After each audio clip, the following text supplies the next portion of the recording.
Hello, folks. I greet you. Welcome to the biggest rendezvous for gentlemen of the Fourth Estate. We call it Journalist Hangout. I am Citizen Jones Hussein. Now, today on the program, resident doctors begin nationwide strike over rampant abductions, just as bandits seize 150 persons in Sokoto State. Hear this. Engineers hail Dangote Petroleum Refinery as company prepares for PMS rollout. And later on, we'll share this with you. Federal government bars under 18 students from NECO and WAEC examinations. Just as Minister says, 22,500 Nigerians are parading fake certificates from Benin and Togo republics. I'm hanging out with the one, the only Babajide Kolade Otitoju, BKO. I greet you. Welcome. Good evening, citizen. Good evening, viewers. BKO, we are joined by the Ikorodu Oga Prince, Mayor Akin Pelu. Mayor, I greet you. I greet you too. Lord Thank you for having me. Okay, the team is ready. I hope you are.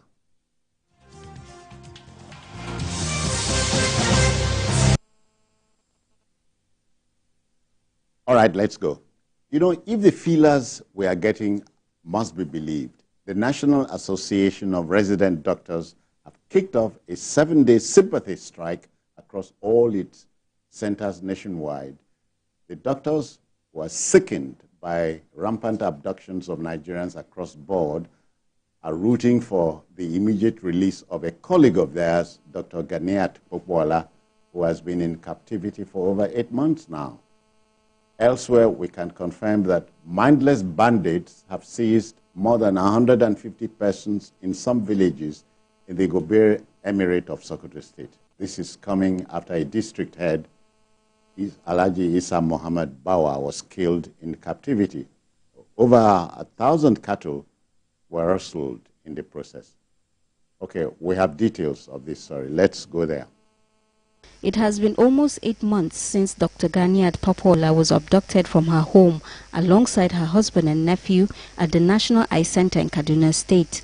The Nigerian Association of Resident Doctors say they have been quiet, waiting for the government and security authorities to help rescue the nursing mother.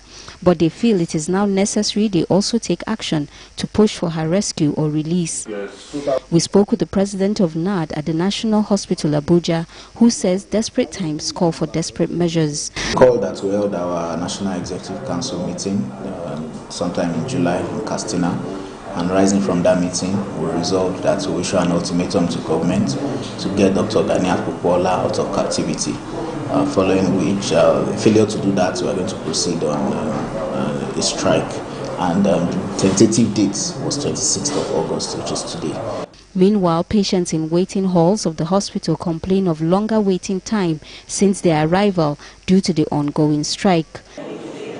Gilbert Ayam says his experience has been disheartening since he got to the hospital this morning. I couldn't go to work. My wife couldn't go to work. We had to bring the children for checkup. Last people that should go on strike in this country as of today, with the way the economy is, are the doctors. So whatever the challenges are, I think it's something that needs serious and urgent attention. We have been here since around 7 to 7:30. We are waiting for Dr. Folios to hear. They said they're going on strike. The NAD president urges patients to show understanding as their action is necessary to pile pressure on government and security agencies to bring Dr. Ganiat home. There's ongoing talks with the security agencies, but if we see the sincerity of purpose and there's a need to shelve the strike, then definitely we will. If not, then we'll just wait for 1 week and then we'll call off the strike. More than 70 tertiary centers across the country took part in a march last week to protest Dr. Ganiat's continuous captivity.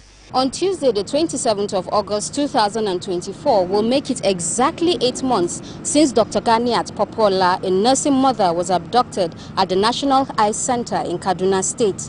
The Nigerian Association of Resident Doctors insists they will continue the strike until she is released and brought home hale and hearty.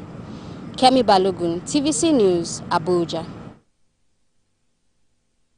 Thank you, Kemi. BQ, at a time like this, you are tongue-tied. We have no choice but to demand that the government protect our people because that's the biggest responsibility of government, is the protection of life and property. Yeah.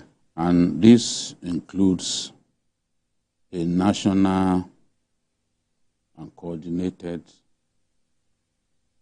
methods and tactics geared towards defeating banditry, because it has now become the biggest security challenge facing our country. It's no longer armed robbery. It's not even Boko Haram insurgency. Oh, yeah. It is banditry. A lot of the Boko Haram insurgents have given up the fight. More than 100,000 of them have turned in their weapons and stopped fighting. Some of them have moved down to the north central and the northwest, and they are operating freely there now. So this is a new, in terms of the notoriety of the bandits, I can say this is a new frontier in the rampant insecurity in our country. They've opened, in my view, a new frontier, and they are now clearly the biggest problem we have security-wise. So there is a need for the National Security Advisor and other people concerned, the service chiefs, the Inspector General of Police, to put heads together and find the best approach to solving this problem. Call the bluff. This woman has been in captivity since December 27, 2023. She was picked up along with her husband and nephew, but the husband was released, but they held on to her and her nephew. Yes, and it is, bandits are particularly targeting medical professionals. I remember when I went to Kogi State, Kogi East, precisely, I went to Ayimba, and the doctors told me there that, look, they've been kidnapping our colleagues. Now, consultants do ward round with armed policemen following them around, because these people will just come and pick them and run away. One of the reasons they do this is because they know that the resident doctors are a powerful group and they can always get government to to intervene, help them, pay ransom. Secondly, they have their camps. Some of them take ill while in the camp. Some suffer injury during battles with security forces, and they need these medical professionals to help them take care of the wounded. It's one of the reasons they are deliberately targeting them. You know? So Boko Haram also does the same thing. Boko Haram has kidnapped a lot of nurses, midwives, and other medical personnel that they now use to get their own people trained in the art of giving Medicare. So it's a complex problem.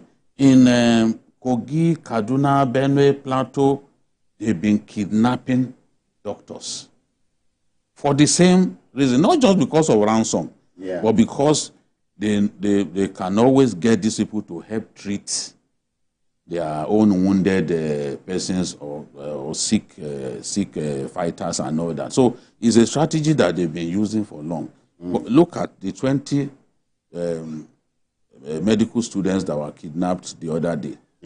Thankfully, the police and the army worked together using drones and helicopters. They pinpointed that location, and they had those people released without paying ransom, and they killed the masterminds.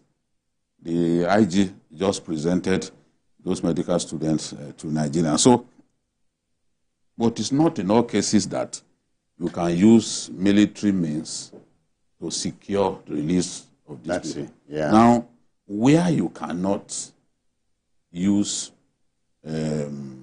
military means to secure their release, what do you then do? Government says don't pay ransom.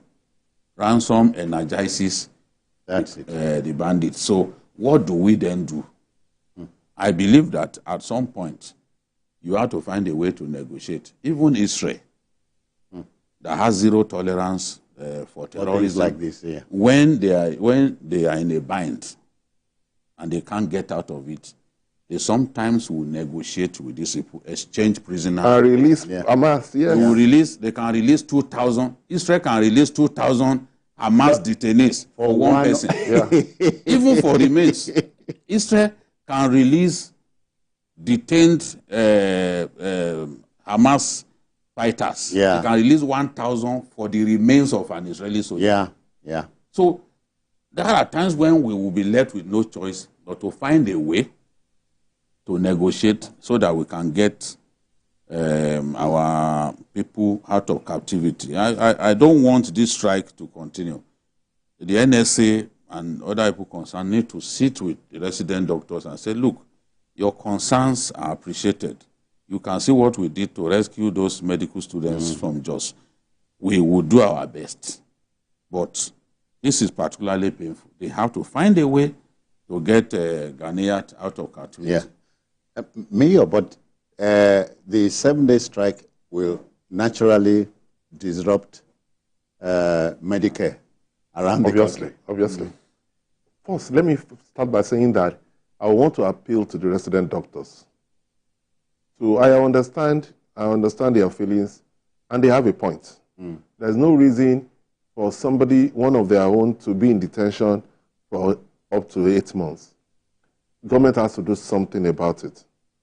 But I will have to appeal to them that the Hippocratic Oath says that taking care of patients and the sick and saving life is the primary duty of doctors. So no matter the circumstance, they should remember that oath and do the needful. Because by allowing other people, because if they strike for 7 days, that means some people will die. Some people will not be able to get the care that they need, which may be urgent. So I want to appeal to them. That's for the doctors. For government, the National Security Advisor has to be on top of his game. I understand that there are challenges everywhere, but it's taking too long for them to solve these problems of bandits. Rabi Keo said, now it's even more, in terms of security problems that we have, bandits are everywhere. They are greater danger to us than any other form of crime. And by now, I expect that we should be able to, we've discussed severally bandits in different states. For example, I believe that the strategy being used is wrong.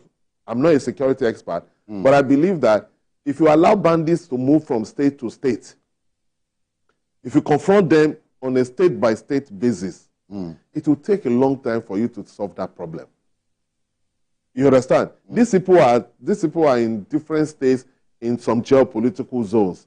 They have to take them on at the same time so that they won't be moving. When they believe that this place is too hot, they move to another state. They regroup and they start all over again. So I say need for the National Security Advisor and the security chiefs to be able to do something different from what they are doing now, because it's not working, obviously. And for the ransom, I also agree that it's not good to pay ransom. But you can do that you can pay ransom through back channels. Government on its own may say, we don't want to pay, but you can arrange maybe civil liberty organization or some NGOs, and then you provide the fund for them to be able to negotiate and pay, because it is not fair for one woman, a nursing mother at that time, to be with bandits for 8 months. 8 months, and that's unfair. So I think they should look for a way to a back channel way to solve the problem. Because the second leg of the story is about the mindless bandits who have seized 150 people in Sokoto. Yes. Attention is now inevitably shifting to Sokoto. But banditry in Sokoto is not exactly a new thing. It's just that we keep talking about Zamfara, keep talking about Katsina. Yeah.